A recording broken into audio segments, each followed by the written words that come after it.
la voz que no se apagaba. Edmund Kemper, el Coed Butcher. Durante entrevistas realizadas en prisión en los años 80, Kemper relató cómo asesinó brutalmente a su madre, la golpeó, decapitó y luego colocó su cabeza en una estantería, gritándole y arrojando dardos durante horas. También detalló cómo se deshizo de la laringe de su madre, que no quedó triturada en el triturador de basura. De hecho, sus confesiones llevaron a que el FBI aplicara nuevas normas en sus entrevistas con psicópatas. Lugar: Vacaville, California, Estados Unidos. Fecha: 17 de agosto de 1984. Testimonio: detective retirado Alan J. Monroe. No importa cuántos años pasen ni cuántos rostros haya visto en una sala de interrogatorios, Edmund Emil Kemper III sigue siendo el más inquietante. Lo conocí en la prisión estatal de Vacaville en el verano de 1984, cuando me asignaron como observador en una serie de entrevistas que el FBI realizaba a psicópatas para perfeccionar sus perfiles criminales. Kemper medía más de 2 metros, con una complexión que llenaba cualquier habitación. Pero lo que más impactaba no era su tamaño, sino su calma. Hablaba con una voz grave, educada, casi amable, como si estuviera relatando una receta de cocina, incluso cuando describía matar. El inicio de la entrevista. Entré en la sala de entrevistas con la agente especial Nancy Travers. Ella llevaba semanas trabajando en el proyecto y me advirtió: no lo subestimes. Él sabe exactamente cómo manejar una conversación. Kemper nos recibió con una leve sonrisa, sentado con las manos entrelazadas sobre la mesa. Buenos días. Supongo que quieren escuchar la historia completa otra vez, dijo, como si nos estuviera haciendo un favor. El objetivo oficial era obtener detalles sobre la noche en que asesinó a su madre, Clarnell Strandberg, en abril de 1973. El objetivo no oficial, para mí, era entender cómo un ser humano podía hacer lo que él hizo y contarlo sin parpadear. La noche del crimen. Kemper comenzó hablando de su infancia, de una madre que lo insultaba, lo humillaba y lo encerraba en el sótano. Lo escuché sin interrumpir, pero sabía que esa narrativa personal era solo el preludio de algo peor. Llegó al punto clave, la noche del 20 de abril de 1973, en Santa Cruz, California. Ella estaba en la cama, leyendo un libro, dijo, mirando un punto fijo en la mesa. Me dijo que si no tenía nada más interesante que hacer, apagara la luz y la dejara dormir. Se levantó de su silla en la entrevista y, con las manos, recreó cómo tomó un martillo y la golpeó en la cabeza. No fue rápido, añadió. Tuve que golpearla varias veces hasta que dejó de moverse. Luego, con la misma serenidad, contó que la decapitó. No hubo cambios en su tono al describir cómo llevó la cabeza a la sala y la colocó sobre una estantería. Le grité durante horas, recordó. Le dije todo lo que nunca me dejó decirle en vida. Incluso le lancé dardos. Me sorprendió que no buscara provocar asco o miedo. Simplemente lo narraba como un hecho inevitable. La laringe en el triturador. Kemper hizo una pausa antes de relatar la parte más grotesca. Tomé la laringe, dijo, y entonces me miró directamente, como para asegurarse de que estaba escuchando. La puse en el triturador de basura.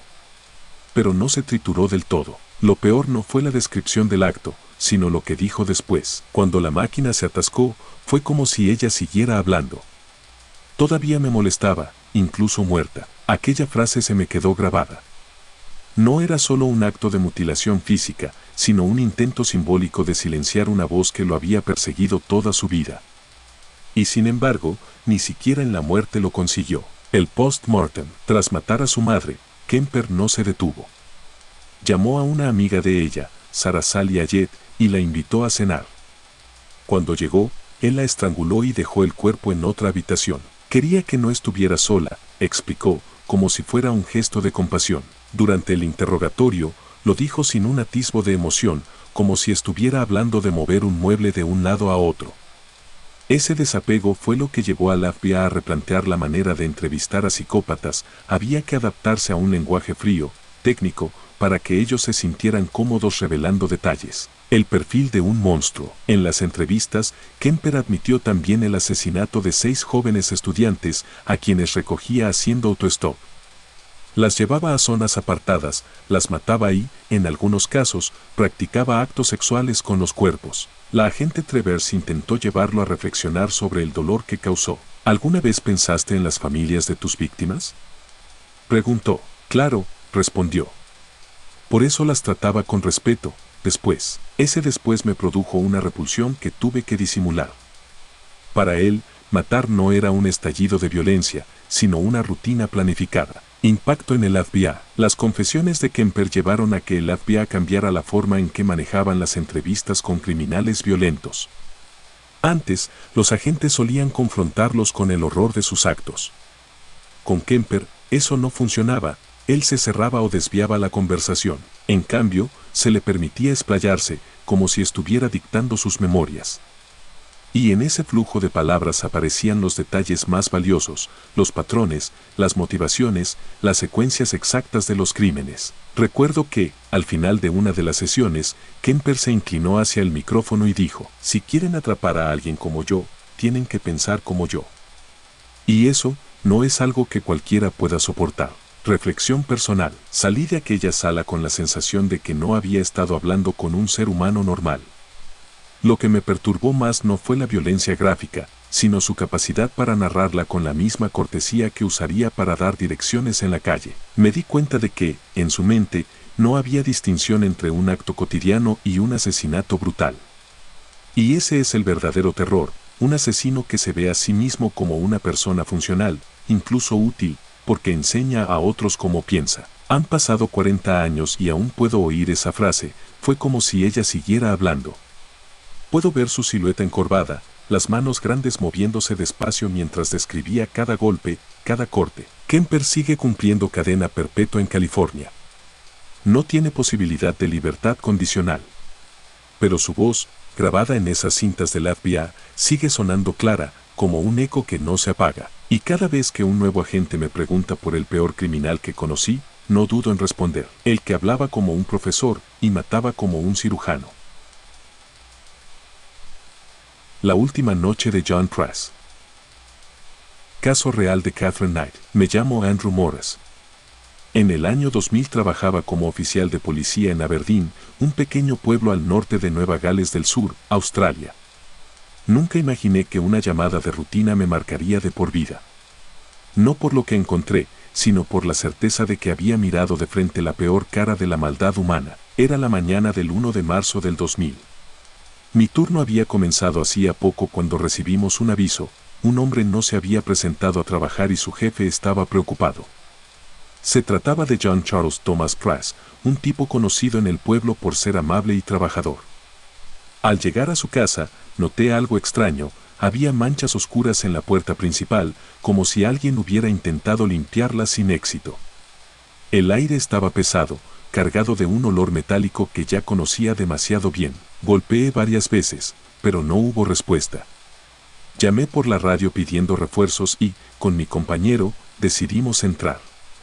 Apenas crucé el umbral, el piso crujió bajo mis botas y vi el primer rastro, un charco de sangre seca que se extendía hacia la sala. Avanzamos con las armas listas, siguiendo aquel macabro camino. En la cocina, el silencio era tan espeso que me zumbaban los oídos. Fue entonces cuando lo vi. Sobre la mesa había platos servidos, carne cocida con verduras, como si alguien hubiera preparado una cena para invitados. Me acerqué y la realidad me golpeó como un puño. No era carne de animal. En el suelo, recostada junto a un mueble, estaba Catherine Mary Knight, inconsciente, con un frasco vacío de pastillas cerca. Reconocí su rostro. Sabía que era la pareja de Price. Tenía fama en el pueblo de mujer fuerte, temperamental y violenta. Lo que vi después es algo que jamás borraré de mi memoria. En una de las paredes, colgando de un gancho de carne, estaba lo que al principio pensé que era un abrigo.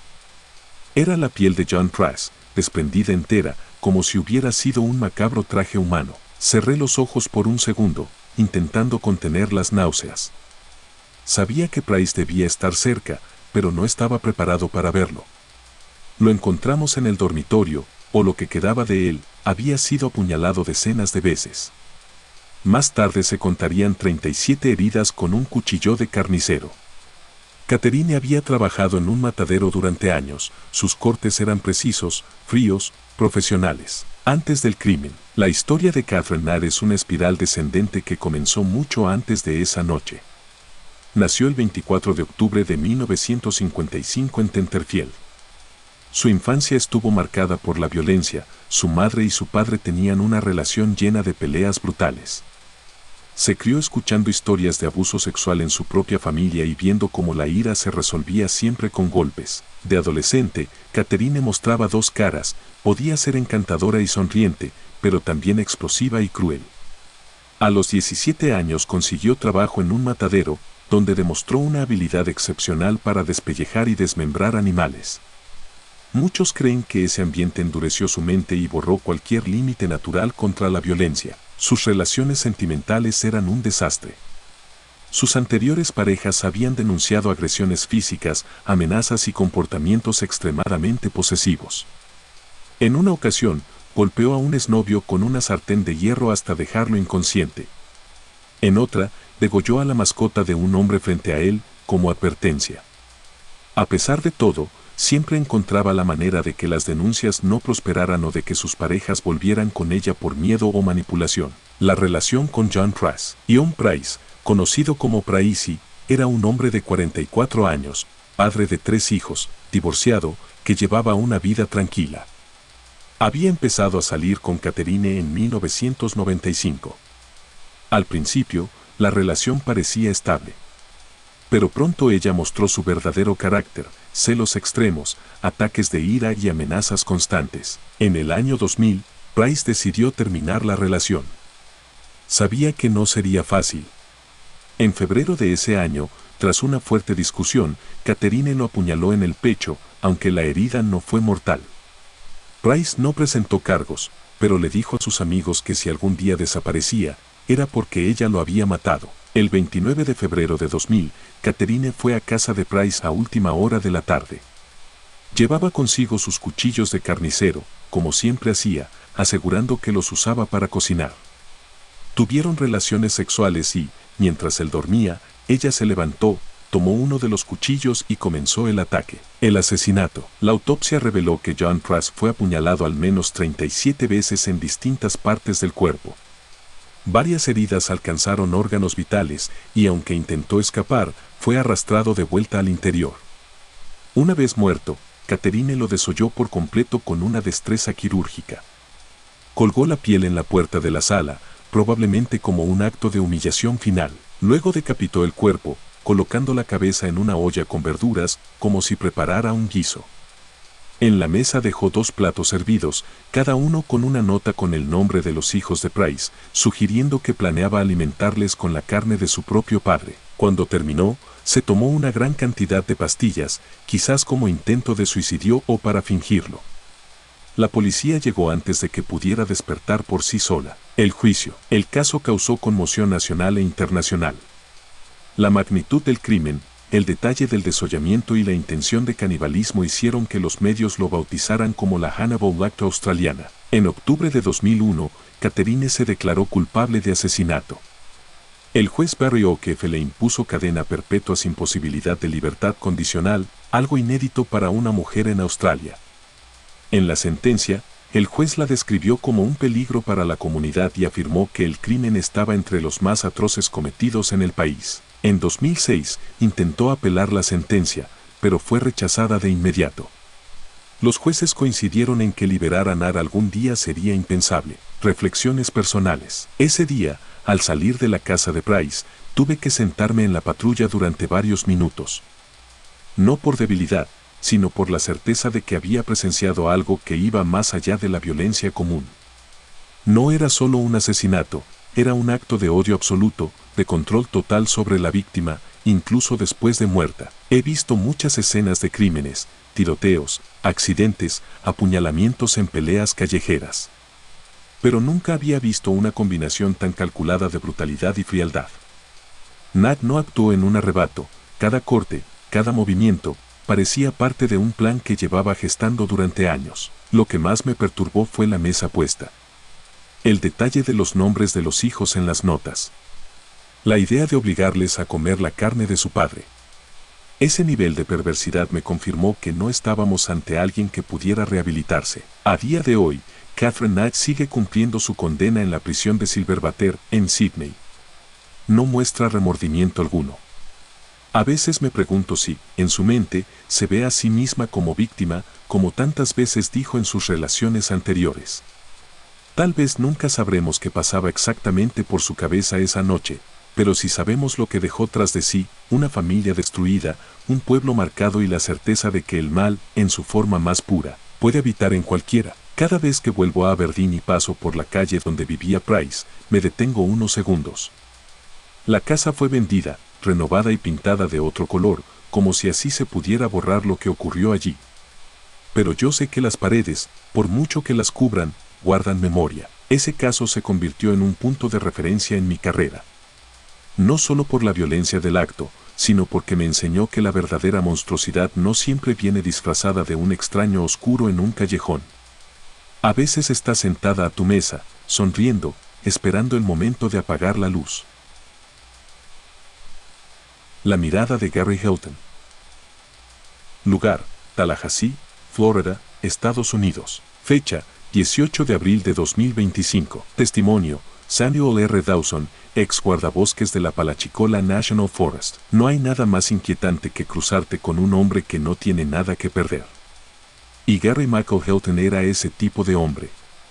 Lo supe desde el instante en que lo vi, mucho antes de que la prensa empezara a llamarlo The National Forest Serial Killer. Para mí, Hilton siempre será la mirada que me siguió en mitad de un bosque, como si ya me hubiera elegido. Era diciembre de 2007 y el invierno en el Apalachicola National Forest había dejado el ambiente más silencioso de lo habitual. Las copas de los pinos bloqueaban parte de la luz y el viento movía las ramas como si el bosque respirara. Yo patrullaba un sendero poco transitado cuando lo vi por primera vez, un hombre delgado, cabello canoso, una gorra sucia y una mochila desgastada. Caminaba despacio, con un bastón improvisado. A primera vista parecía un senderista solitario, pero algo en su forma de mirarme, sin saludar ni apartar los ojos, me encendió todas las alarmas. Le pregunté si estaba perdido. No respondió de inmediato, solo ladeó la cabeza y sonrió apenas, como si evaluara mi voz. Luego dijo: solo estoy explorando. No llevaba mapa, ni cantimplora, ni equipo de acampada. En cambio, noté el bulto de algo largo y rígido bajo su chaqueta. No supe entonces que era un machete. La desaparición de Cheryl Dunlap. 3 días después, el 1 de diciembre, se reportó la desaparición de Cheryl Dunlap, enfermera y maestra de escuela dominical. Su coche apareció abandonado a la entrada del bosque, con el neumático pinchado. Los compañeros de la patrulla estatal y yo organizamos una búsqueda. Caminamos entre arbustos y zonas pantanosas, llamando su nombre sin respuesta. El 5.º día de búsqueda, un compañero encontró un maniquí improvisado en medio del sendero, ropa femenina rellena de hojas, con una peluca encima. Era grotesco, como una burla. Esa noche, el equipo comentó que parecía una trampa, una forma de distraer o asustar. Yo no lo dije en voz alta, pero pensé que era más que eso, era un mensaje. El 15 de diciembre, un cazador encontró el cuerpo de Cheryl en una zona remota. Le faltaban la cabeza y las manos. La brutalidad me dejó sin palabras. Las huellas alrededor indicaban que el asesino había acampado cerca, vigilando el área. No había duda, conocía el bosque tan bien como nosotros. Sospechas y encuentros. El 28 de diciembre, mientras revisábamos una carretera de acceso al bosque, vi a Hilton otra vez. Estaba junto a una furgoneta blanca, limpiando algo en el suelo con un trapo. Me acerqué y noté que había manchas oscuras, como de barro o sangre seca. Problemas mecánicos, dijo, sonriendo de nuevo. ¿Qué hace aquí?, pregunté, intentando sonar casual. Me gusta la naturaleza. Puedes encontrar muchas cosas en ella. Esa última frase me recorrió como una advertencia. Intenté alargar la conversación, pero él se mostró evasivo y terminó marchándose.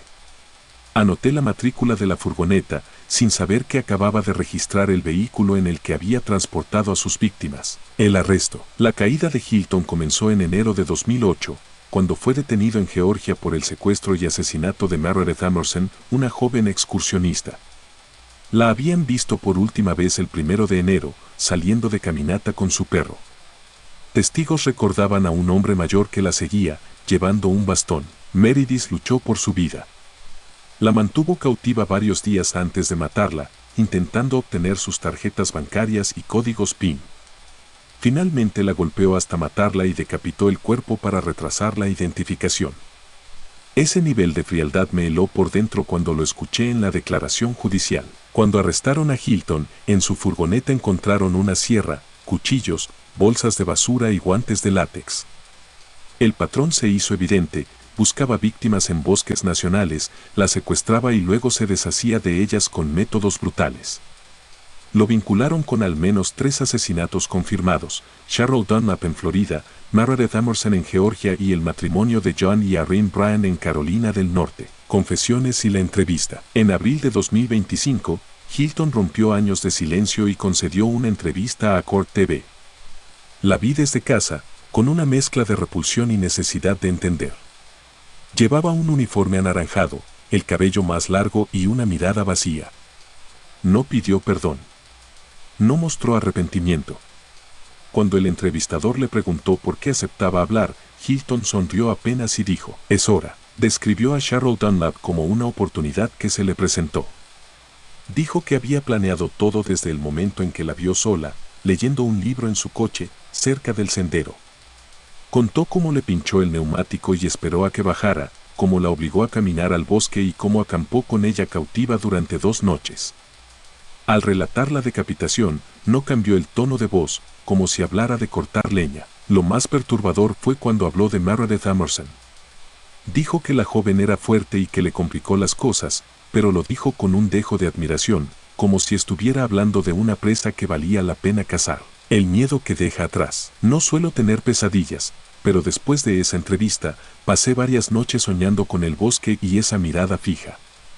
Hilton no es un monstruo en el sentido sobrenatural, es un hombre corriente que se mueve entre la gente, invisible hasta que es demasiado tarde. Y eso lo hace más peligroso que cualquier leyenda urbana. En mis años como guardabosques, había lidiado con cazadores ilegales, traficantes de drogas y hasta fugitivos. Pero Hilton era diferente, él convertía el bosque en su terreno de caza. Sus armas no eran solo los cuchillos o el bastón que usaba para despistar, eran el silencio, la paciencia y la frialdad absoluta. Recuerdo final. A veces vuelvo a recorrer el sendero donde lo vi por primera vez. Los pinos siguen en pie, el viento sigue moviendo las ramas. El bosque parece el mismo, pero para mí nunca lo será. Cada vez que escucho pasos detrás de mí, no puedo evitar girarme, esperando ver esa figura delgada, la gorra sucia y esos ojos que parecían medir cuánto tiempo me quedaba. Hilton está condenado a muerte en Florida y cumple cadena perpetua en Georgia, pero eso no borra lo que hizo ni lo que dejó en los que lo conocimos, aunque fuera por un instante. Sé que algún día sus crímenes aparecerán en libros, documentales y podcasts. Pero para mí, su historia no es un caso famoso, es el recuerdo de haber visto al cazador antes de que todos supieran su nombre. El apartamento de Claux.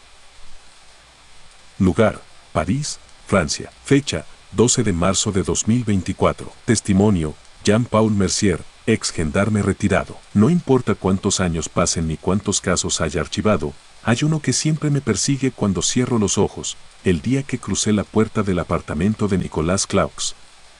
En 1994, París no era el escenario oscuro de una novela gótica, pero para mí, desde aquel caso, la ciudad siempre tendrá una sombra más larga. Era finales de octubre. La bruma se posaba sobre el Sena y las hojas muertas se acumulaban en las aceras. Trabajaba en la brigada criminal de la gendarmería, asignado a un caso que ya llevaba semanas sin resolverse. Un hombre había sido asesinado a tiros en las afueras de París. No teníamos muchas pistas, salvo un par de testigos que describían a un joven de aspecto peculiar, pálido, con una sonrisa extraña. Lo que no sabíamos entonces era que esa pista nos llevaría a un mundo que ninguno de nosotros estaba preparado para ver. La investigación. La primera vez que escuché el nombre de Nicolas Claux fue en una conversación rutinaria. Alguien en la comisaría mencionó que el sospechoso trabajaba en una funeraria y que tenía acceso a cuerpos. No sería raro, si no fuera por el comentario que lo acompañó: dicen que roba partes. Al principio sonaba como un rumor morboso, uno más de los que circulan entre empleados de morgues. Pero el 15 de noviembre recibimos la orden de registrar su apartamento. Era un pequeño estudio en el Distrito 14, en un edificio viejo, con pasillos que olían a humedad y pintura rancia. Subí con mi compañero, Pierre. Al llegar a la puerta, golpeamos. Silencio.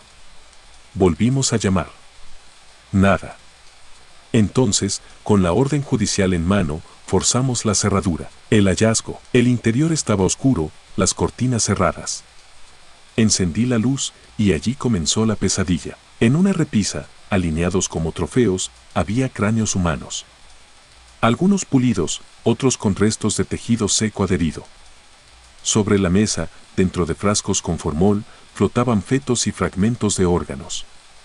El olor era una mezcla nauseabunda de químicos y putrefacción. En la cocina, sobre un plato, había algo que me llevó unos segundos reconocer, un trozo de carne humana, parcialmente cocinado. Más tarde sabríamos que provenía de un cadáver que había profanado en la morgue. En un armario encontramos prendas manchadas de sangre seca y una bolsa con varios dientes humanos. En otra habitación, colgado en la pared, había un póster de un asesino en serie famoso, con notas escritas a mano. Y en el escritorio, varios cuadernos llenos de dibujos detallados de cadáveres y escenas de autopsia. La detención. Klaus no estaba allí cuando llegamos, pero lo arrestamos esa misma noche en un café a pocas calles. Lo recuerdo sentado, tranquilo, tomando un espresso.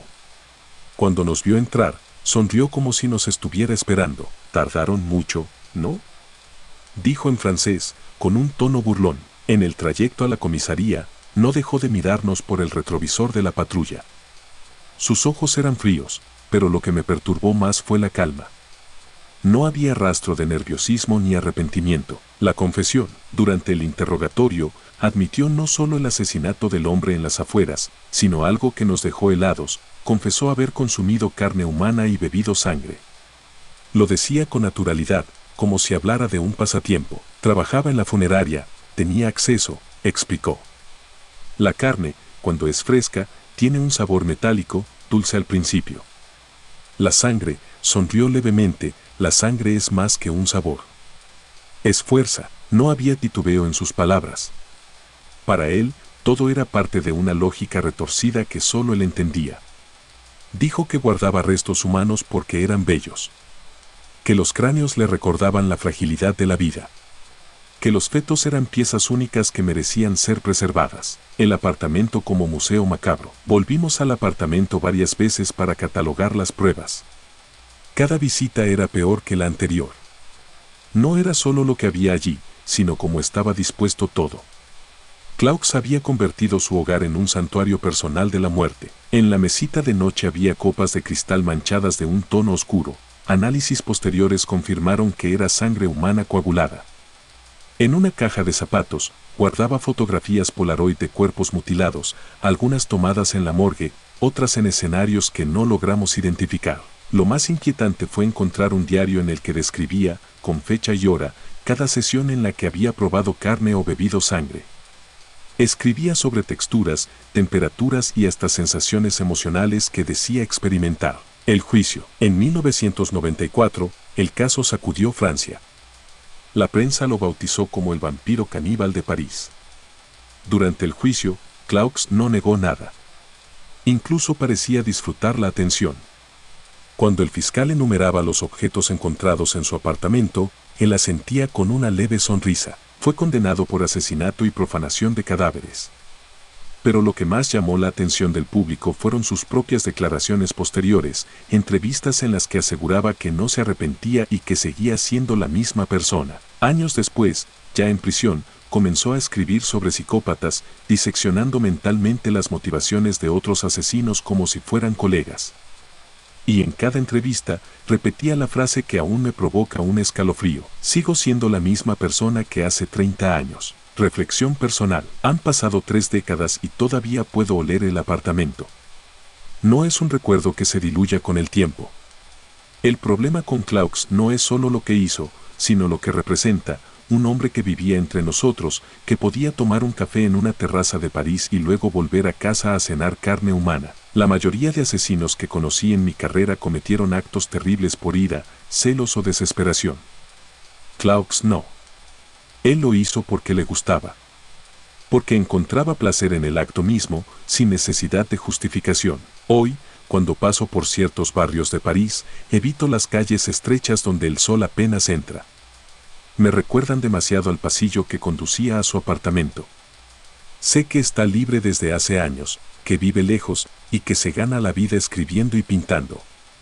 Pero eso no cambia nada. En mi memoria, siempre será el joven de mirada fija, que coleccionaba cráneos como otros coleccionan sellos, y que podía describir el sabor de la carne humana con la misma naturalidad con la que se comenta un plato en un restaurante. Algunos monstruos se esconden bajo la cama. Otros, como Nicolas Claux, se sientan frente a ti y sonríen. Peter Kürten, el vampiro de Düsseldorf. Este infame asesino alemán fue entrevistado por el Dr. Karl Berg en 1930-1931 en un estudio pionero de la mente criminal. Kürten admitió que el sangre y el acto violento le provocaban excitación sexual y relató con frialdad cómo bebía sangre de sus víctimas, incluso llegando al orgasmo durante los asesinatos. Su deseo de venganza contra la sociedad y su ausencia total de remordimiento fueron documentados con detalle. Lugar: Düsseldorf, Alemania. Fecha: 7 de julio de 1931. Narrador: Gustav Reinhardt, taquígrafo judicial. Nunca olvidaré el timbre hueco de la puerta al cerrarse detrás de mí, ni el eco húmedo del pasillo que llevaba al cuarto de entrevistas. Habían limpiado la mesa de madera y puesto una jarra de agua, como si el orden hiciera menos repulsivo lo que íbamos a registrar. Yo era el taquígrafo asignado a transcribir cada palabra del Dr. Karl Berg y del prisionero que el mundo empezaba a llamar el vampiro de Düsseldorf. Mi trabajo era simple: escuchar, escribir, no pensar. Fallé en lo último. Kürten entró escoltado por 2 guardias. No era particularmente corpulento, lo que imponía era la mirada, esa paciencia de reptil que parece calcular el pulso de la habitación.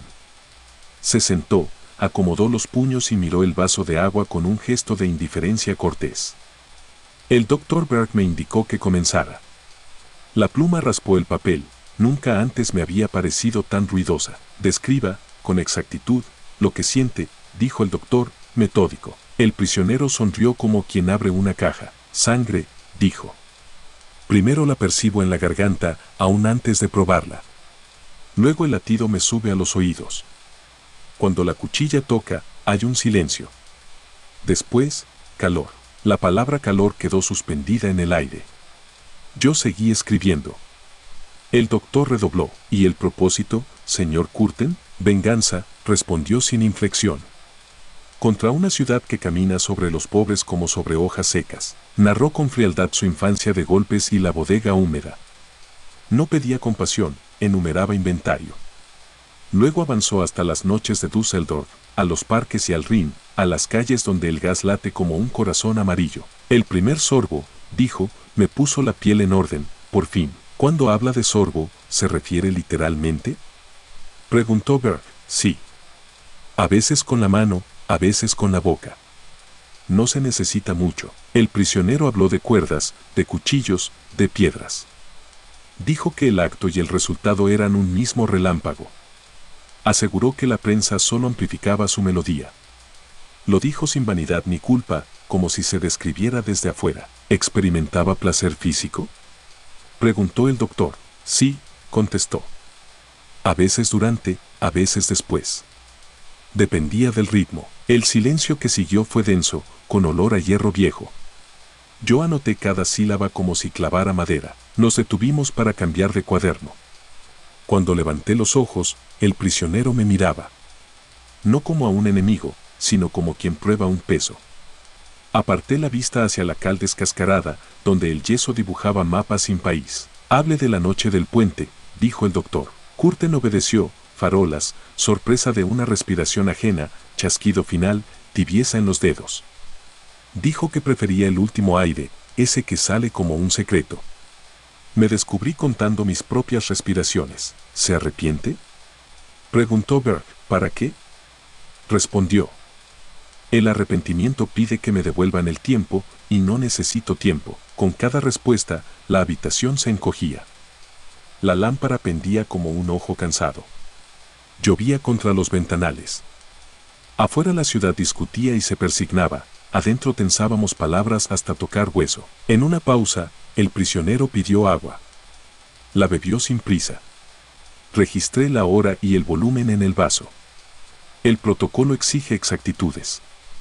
Sin embargo, lo único exacto allí era su voz. Doctor, dijo, la ciudad hizo conmigo lo que hace con cualquiera. Yo respondí, ¿y la compasión? Inquirió Berg, es para los que necesitan compañía. La segunda sesión fue al día siguiente, a la misma hora. Las paredes parecían más pálidas. La directiva exigía resultados, la prensa, carnaza psicológica. Yo solo quería terminar, aunque nada termina cuando se archiva. Quiero entender su impulso exacto, dijo el doctor. Es fácil, contestó. La ciudad me niega, la sangre me responde. Como abrir una ventana en una habitación sin aire. Recordé los rostros de las víctimas en fotografías, la curva de una mejilla, un mechón, un último pliegue en la ropa. En mis cuadernos, la tinta se volvió más pesada. Explique su calma, pidió Berg. Muchos pierden el control. Usted no, porque escucho, dijo. Escucho pasos, tranvía, sorbo del Rin, bisagras. Cuando uno escucha, todo obedece. Yo también vivía de escuchar, pero jamás había pensado en la obediencia como fruto del oído. Me pregunté si en esa lógica monstruosa no había un reflejo perverso de nuestro oficio, orden, registro, control. Hubo una tercera sesión. Entré decidido a ser máquina, pero las máquinas sueñan cuando la tinta es roja en el recuerdo. Berg llevó la conversación a la ciudad como organismo. Düsseldorf late, dijo. Usted ha puesto el oído sobre ese latido y ha decidido herirlo. ¿Por qué la ciudad y no un rostro particular? Porque la ciudad es un bosque de rostros, contestó. Si se hiere al bosque, cada hoja se da por enterada. ¿Se excita con la idea de que sepan de usted? Preguntó Berg. Me excita que el bosque tiemble, dijo. Anoté bosque y supe que esa palabra iba a perseguirme más que sangre. La ciudad bosque, la savia que late, el corte, la fuga. Cuando terminamos, entregué los cuadernos y caminé al patio interior en busca de aire. Olía a carbón y a pan de la tarde. Nada me sabía ya a cotidiano. Esa noche, en la pensión, no dormí. Escuchaba voces que no eran mías y contaba pasos que no eran del pasillo. Al amanecer miré el agua del lavabo y pensé en Ventana. ¿De qué habitación querría yo salir? No supe responder. Volví a la prisión con una disposición extraña, como si entrara a una iglesia. Berg tenía ojeras nuevas. Nos sentamos, alineamos papeles, pedimos silencio. Hoy hable de sueño, dijo el doctor. ¿Sueña usted? No, dijo. Yo repaso. ¿Sus actos? Mi música. Anoté música con repulsión. ¿Entiende que habrá una sentencia final? Preguntó Berg. Sí, respondió. El bosque pide leña. Se la daré. Aceptaba la muerte como conclusión estética. Quise romper la pluma, pero la disciplina me sostuvo. Dijo también que el orgasmo no era meta sino metrónomo, un compás que lo guiaba a través del acto y lo ordenaba por dentro, y que sin ese pulso habría sido simplemente ruido, la ciudad dentro de su cráneo. Antes de la última pausa, Berg quiso precisar lo indecible. Le preguntó si el acto violento y la sangre estaban unidos a su excitación. No hubo titubeo, afirmó que a veces alcanzaba el clímax durante el ataque y que otras necesitaba la memoria reciente del corte. Lo dijo sin aspavientos, como un reloj que informa la hora. También explicó que beber le resultaba un sello, un contrato privado con la escena, y que ese contrato tenía sentido porque sentía que devolvía algo a un mundo que lo había triturado de. Cerramos la sesión con formalidades. Cuando los guardias se lo llevaron, sus pasos tenían ritmo de metrónomo. Quise creer que llevaba miedo común, pero parecía llevar su música. La sentencia llegó pronto. La ciudad respiró como si le quitaran un peso. Cumplí con mi deber, firmé copias, oía periodistas repetir frases. En mi bolsillo, un recorte se doblaba cada día un poco más. El día final, el cielo estaba limpio. Caminé hasta la cárcel sin prisa. No presencié nada, pero escuché el rumor de muchos corazones. Recordé bosque. De pronto, el rumor se aplacó. Esa tarde, Berg me pidió revisar las transcripciones. Me quedé solo con los cuadernos. Toqué el papel y pensé en la cadena que une la voz a la mano, lo dicho vive cuando alguien lo escribe. Temí lo que yo mismo había conservado. Devolví los cuadernos y salí a la calle. La ciudad brillaba como si el Rin hubiese lavado cada piedra. Me senté en un banco y cerré los ojos. Escuché niños, un tranvía, una bicicleta que rechinaba. Todo sonaba correcto. Sin embargo, otro sonido se impuso, el girar de una página. Abrí los ojos. No había nadie leyendo. Era mi memoria, pasando folio sola. Esa noche soñé. Caminaba por un bosque de farolas. La savia subía por postes de gas y las hojas eran recortes. Un hilo oscuro serpenteaba entre raíces y cantaba. No había gritos, sino un zumbido satisfecho. Buscaba una ventana, no había ventanas en los árboles. Desperté antes del alba, con la pluma en la mano. Escribo esto para recordar que cuando un hombre habla con precisión maquinal de la sangre, fija un ritmo. Y los ritmos, incluso los atroces, se pegan como polvo. El mío sigue aquí, golpeando el papel. Si alguna vez leen mis notas, sabrán que cada palabra fue un clavo y cada punto, un martillazo. Tal vez eso no baste para proteger a la ciudad. Pero es lo único que puedo dejarle a Düsseldorf, un registro fiel para que el bosque recuerde dónde se abrió la primera herida y quien, con voz tranquila, explicó que el calor llegaba después. David Berkowitz, el Son of Sam. Lugar, Nueva York, Estados Unidos. Fecha, 13 de agosto de 1977. Testimonio, Elisa Márquez, reportera del Daily News. No sabía que una ciudad podía sostener la respiración durante meses hasta que Nueva York lo hizo. Entre 1976 y 1977 caminábamos con la espalda tensa, mirando retrovisores y sombras en los estacionamientos. Lo llamaban el asesino del punto 44. Después firmó una carta y eligió su apodo, Son of Sam. Yo tenía 27, un cuaderno húmedo de café y un editor que decía que la verdad estaba donde la calle olía a goma quemada. Aprendí a reconocer ese olor cada vez que una pareja quedaba inmóvil dentro de un auto. Primero fui cronista de espectáculos. De repente, cubría velas en esquinas y conferencias con mapas llenos de alfileres. En enero del 77, cuando mataron a Christine Friend en Queens, escuché por primera vez el apodo en la boca de un policía agotado. Lo dijo bajito, como si nombrarlo pudiera convocarlo. Yo anoté la calle, los casquillos del calibre .44 y una frase que desde entonces me muerde por dentro: parejas, noche, ventanas empañadas. El verano trajo calor y superstición. En los bares discutían rutas seguras. Muchas mujeres se cortaron el pelo, convencidas de que él prefería cierto tipo. Los hombres evitaban estacionar bajo faroles fundidos.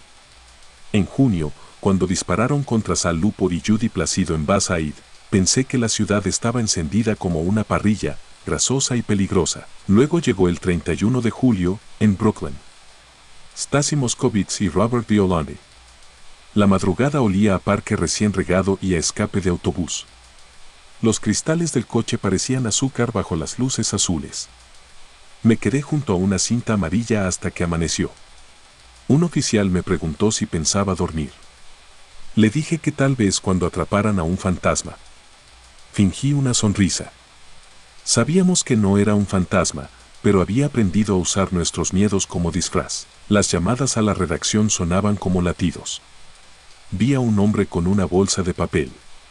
Mi vecino habla con su perro a las 3. He visto un Ford extraño. Mi editor clavó chinchetas rojas en un mapa. A cada chincheta le colgaba un hilo que cruzaba los barrios como venas. La ciudad se volvió un cuerpo abierto. La pieza que faltaba llegó envuelta en burocracia, una multa. Un agente de tránsito sancionó un coche cerca de la escena de Brooklyn. Propietario, David Berkowitz. Dirección, Yonkers. Undetected lo leyó sin énfasis, pero los ojos le brillaron. El 10 de agosto nos subimos al auto del periódico. Me adelanté en la radio policial como quien reza. En Pine Street, el edificio respiraba por las ventanas. Una vecina en bata dijo que ese tal Berkowitz era raro, que trabajaba de noche. Los detectives revisaban el Ford Galaxy. En el asiento trasero había una bolsa de papel, una cuerda, una pistola. Uno tomó aire, hizo una seña y pidió paciencia. El cielo estaba bajo. La calle sonaba como olla caliente. La detención no fue épica.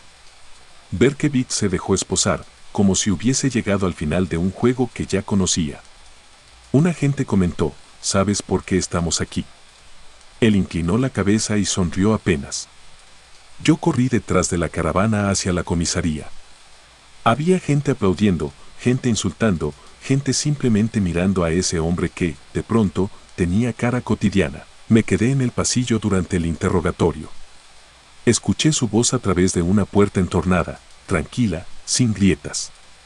Dijo que una voz lo empujaba, que el perro de un vecino, Sam, le mandaba mensajes. Repitió nombres como estaciones de tren, Donna, Jody, Christine, Virginia, Alexander, Valentina, Stacy. Habló del calibre, de las noches, de los parques. Undetected golpeó la mesa. Otro pidió sigilo. Abrí mi cuaderno y escribí una línea que aún me recorre. A veces el mal suena razonable. Cuando terminó, un policía me permitió verlo un segundo. No intercambiamos palabras. Recuerdo el modo en que miró la lámpara del pasillo, como si midiera su parpadeo. Muchas víctimas habían sido atacadas en coches. Esa lámpara alumbraba otro coche, uno con rejas, listo para llevarlo. Tomé una fotografía mental y la guardé. Escribí la crónica esa madrugada. La firmé temblando porque la ciudad parecía una cuerda vibrando.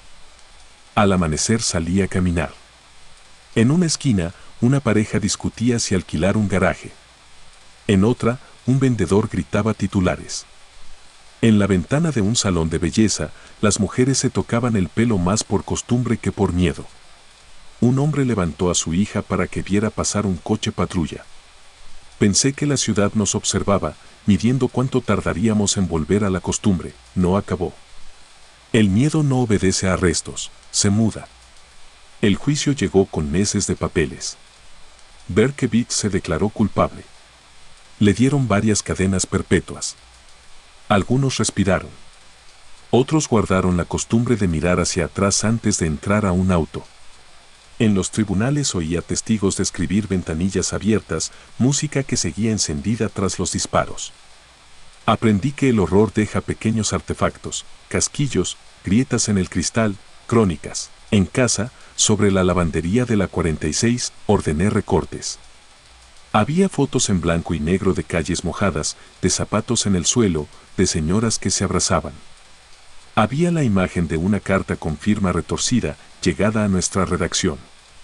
Volví a leerla y pensé cuánta parte era protagonismo y cuánta necesidad de explicar lo inexplicable con teatro. Cerré la carpeta. Se me quedaron los dedos negros de tinta. Un domingo por la noche, meses después, un perro ladró en la azotea. Yo estaba sola. El ladrido se hizo constante. Recordé la historia del vecino Sam, el perro Harvey, las voces. Se me apretó el estómago, no por creerle al asesino, sino por saber que los relatos, cuando se repiten, encuentran ranuras. Encendí la radio y dejé que la estática me acompañara hasta que cesó el ladrido. Al día siguiente compré tapones para oídos que jamás usé. Me he preguntado qué nos quebró. ¿El azar de las parejas? ¿La sensación de que cualquier parabrisas podía estallar? ¿O las cartas, esa teatralidad de dirigirse a nosotros como a un público fiel? Creo que fue la suma. Un asesino apretaba el gatillo, una ciudad apagaba luces para no llamar la atención y un periódico abría sobres con manos que ya olían a tinta y miedo. Hoy, 13 de agosto de 1977, escribo desde el escritorio de la redacción, con la 8ª Avenida vibrando detrás del vidrio. Faltan 2 horas para el cierre. Un pasante recorta una fotografía de la comisaría de Yonkers. Mi editor me pide un párrafo sobre la multa, el papel en el parabrisas que, al final, encendió el foco. Le digo que sí. Los papeles salvan o condenan más que los gritos. Me tocará ir a Brooklyn por la tarde. Quieren un texto de vida normal en el parque donde todo estalló. Veré parejas en los bancos, besos tímidos, una pelota rodando. También sé que, en algún punto, escucharé un motor y mi cuerpo se tensará antes de que mi cabeza entienda. Me pasa desde enero. Antes de enviar esta crónica, Cierro los ojos un minuto. Veo la cinta amarilla, escucho el clic de la cámara, huelo el metal tibio del asfalto. Veo al hombre en el pasillo mirando la lámpara. Pienso en los nombres que anoté y repito uno por uno. No para santificar la noticia, sino para recordarme que hubo vidas específicas detrás de un apodo. Enciendo mi grabadora y dejo constancia de mi voz para acompañar la suya. Si alguien lee este testimonio dentro de 20 años, tal vez le parezca que exageramos. Dirá que un solo hombre no puede herir a una metrópoli. Yo diré, mire los recortes, las caras cansadas, los autos vacíos con la música todavía sonando, los peinados cambiados por superstición, los garajes llenos en agosto. Mire, sobre todo, cómo escribimos. Escribimos con rabia y cuidado, como si cada adjetivo fuera un interruptor. No tengo moraleja. Tengo rutina. Sigo anotando matrículas por costumbre, memorizando esquinas, cruzando con el semáforo aunque la calle esté vacía. Sigo creyendo que las multas y los mapas pueden más que las leyendas. Y guardo mi cuaderno bajo la almohada.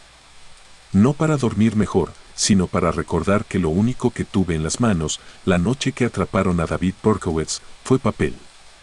A veces el papel sostiene lo que los huesos no pueden. Miro la portada recién impresa y paso el dedo por el título como si pudiera medir su peso. Pienso en las patrullas que aún recorrerán barrios enteros con luces bajas, en los perros inquietos, en los estacionamientos húmedos. La calma, aquí, siempre aprende a mirar alrededor ahora. He terminado. Afuera alguien compra helado. En la esquina un vendedor vocea, cayó Son of Sam. Una mujer se ríe y se cubre la boca con el periódico. Un autobús se detiene y abre las puertas como un pulmón.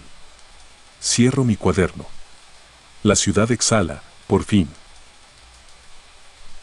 El apartamento 213. El caso de Jeffrey Dahmer. Lugar, Milwaukee, Wisconsin, Estados Unidos. Fecha, 23 de julio de 1991. Narrador, oficial retirado Michael Thompson, Departamento de Policía de Milwaukee. Esa noche el aire estaba espeso, pesado, con ese olor a asfalto caliente y basura acumulada que se queda pegado en la garganta. Milwaukee no dormía del todo, el calor del verano mantenía a la gente en las calles, aunque el cielo estuviera oscuro. Mi compañero y yo ya íbamos a terminar la ronda cuando una llamada por radio nos detuvo en seco. Un hombre corría por la calle, medio desnudo, con unas esposas colgando de una muñeca. Decía que había escapado de alguien que intentó matarlo. Lo encontramos alterado, sudando y temblando, pero con la determinación de quien sabe que acaba de salvarse por segundos. Se llamaba Tracy Edwards. Nos contó que un hombre lo había invitado a su departamento, le ofreció una bebida y después lo esposó. Logró escapar cuando su captor se distrajo. Las llaves, dijo, estaban dentro. Sin perder tiempo, nos llevó hasta el lugar, el apartamento 213 del edificio Oxford Apartments. La primera impresión, golpeamos la puerta y nos abrió un hombre delgado, de gafas, cabello rubio oscuro. Tenía una expresión neutral, casi cansada. Se presentó como Jeffrey Dahmer y nos dejó pasar. No mostró sorpresa ni nerviosismo. El interior estaba en penumbra. El aire era espeso, cargado de un olor fuerte, una mezcla metálica y química que me hizo arrugar la nariz. Tracy nos había dicho que las llaves estaban en el dormitorio, así que pedí permiso para ir por ellas. Dahmer, con un gesto lento, indicó el camino. Crucé un pasillo estrecho hasta una habitación pequeña. Ahí, sobre una cómoda, vi una gran caja azul con candado. La caja, pregunté qué había dentro. Su respuesta fue vaga, cosas personales. Le pedí la llave. La sacó del bolsillo y me la entregó sin resistencia. Al abrir la caja, lo que vi me detuvo el aliento, varias fotografías Polaroid, pero no de paisajes ni reuniones familiares. Eran imágenes explícitas de cuerpos mutilados, posados en diferentes ángulos. Algunas mostraban a las víctimas enteras pero sin vida, otras, desmembradas. Regresé a la sala y le pedí a mi compañero que lo asegurara. Dahmer, sin alterarse, dijo con voz tranquila, creo que esto es todo. Esa frase resonó como un cierre macabro. El registro del apartamento. Llamamos refuerzos y comenzamos un registro detallado. La cocina estaba inmaculada, como si la hubiera limpiado justo antes. Sin embargo, al abrir el refrigerador, encontramos restos humanos envueltos como si fueran cortes de carne para cocinar. En el congelador había bolsas etiquetadas con partes de cuerpos. Sobre la estufa, en una olla metálica, hervían fragmentos humanos. El olor era insoportable, pero el impacto visual era peor. En un armario del dormitorio hallamos algo que más tarde nos perseguiría, un cráneo humano limpio, colocado como si fuera una pieza de exhibición. En una caja más pequeña, guardada dentro del armario, había una cabeza momificada y los genitales de un joven. Luego, en los interrogatorios, Dahmer confesaría sin pestañear: tenía una caja en el armario de mi habitación con la cabeza momificada y los genitales de un joven, los frascos y los cráneos. En las repisas había frascos de vidrio con órganos en formol. Algunos contenían corazones, otros cerebros. También encontramos cráneos pintados para preservarlos, alineados como trofeos. En una esquina, un barril con ácido contenía torsos en descomposición. Había utensilios adaptados para cortar y limpiar huesos. Todo estaba organizado, como si hubiera un método, una lógica propia. La primera confesión. En la comisaría, Dahmer habló sin titubear. Dijo que llevaba años con deseos obsesivos de tener control absoluto sobre sus víctimas, de poseerlas de forma permanente. Que no soportaba que lo abandonaran. Explicó que invitaba a jóvenes a su apartamento, los drogaba y luego los estrangulaba. Después, realizaba actos sexuales con los cuerpos y tomaba fotografías para revivir el momento. Dijo que conservar partes humanas era una forma de que siempre estuvieran con él. Comer su carne, aseguró, era otra manera de mantenerlos dentro de mí. El plan de crear compañeros. Contó que intentó crear algo que él llamaba compañeros obedientes, perforando los cráneos de sus víctimas e inyectando ácido o agua hirviendo para dejarles el cuerpo vivo pero la voluntad anulada. Así, decía, podría conservar su compañía sin temor a que lo rechazaran. Era difícil escuchar su voz pausada, casi cordial, describiendo cada paso de esos experimentos como si hablara de arreglar un aparato. El registro completo. En total, recuperamos restos de al menos 11 víctimas distintas en el apartamento 213. Las Polaroid mostraban pruebas claras de que habían sido asesinadas ahí mismo. El barril, el refrigerador y los frascos formaban un mapa del horror que Dahmer había construido en silencio durante años. A cada hallazgo, el equipo de criminalística se quedaba en silencio. El eco de nuestras botas en el piso se mezclaba con el zumbido del refrigerador, un sonido que, desde entonces, me resulta insoportable. La calma de un depredador. Lo que más me perturbó no fue el contenido del apartamento, sino su comportamiento. Dahmer nunca levantó la voz, nunca intentó justificar sus actos con excusas elaboradas. Se limitaba a dar detalles, como si quisiera que entendiéramos su lógica torcida. En un momento, mientras describía cómo guardaba las cabezas, dijo: así podía hablarles por las noches. Esa frase hizo que el ambiente en la sala de interrogatorios se volviera aún más denso. El juicio. En 1992, Dahmer fue juzgado por 15 asesinatos. La defensa intentó alegar locura, pero los psiquiatras confirmaron que era plenamente consciente de lo que hacía y que sabía que estaba mal. Fue condenado a 15 cadenas perpetuas consecutivas. En el juicio, las familias de las víctimas escucharon detalles insoportables. Algunos gritaron, otros se derrumbaron en llanto. Yo estuve presente como testigo de la investigación. Mirarlo sentado, con las manos juntas sobre la mesa, me hizo recordar la primera vez que lo vi abrir la puerta de su apartamento. El final. En 1994, Dahmer fue asesinado por otro recluso en la prisión de Columbia, en Wisconsin. Algunos dijeron que fue un castigo justo, otros, que la muerte fue demasiado rápida para quien había causado tanto sufrimiento. Para mí, su muerte no cerró nada. Las Polaroid siguen existiendo como pruebas, los informes forenses siguen guardados en los archivos, y las familias viven con la certeza de que nadie puede borrar lo ocurrido. Reflexión personal. Han pasado más de 3 décadas y todavía puedo ver la luz amarillenta de ese apartamento, sentir el calor sofocante y el olor penetrante que nos envolvió esa noche. Recuerdo cómo, al abrir esa caja azul, sentí que estaba destapando la puerta a un mundo completamente ajeno a cualquier noción humana de empatía. Dahmer no actuaba por impulso momentáneo, cada paso estaba pensado, cada objeto tenía un propósito en su colección macabra. La gente me pregunta si he visto algo peor en mi carrera. La respuesta es no. No se trata solo de la violencia física, sino del nivel de frialdad con el que planificaba mantener a las personas como si fueran pertenencias. Nunca olvidaré sus palabras sobre querer poseerlas para siempre. Y tampoco olvidaré esa frase que dijo al final del primer interrogatorio: ahora ya saben todo. Muchas gracias, te invito a suscribirte y darle like si quieres más historias.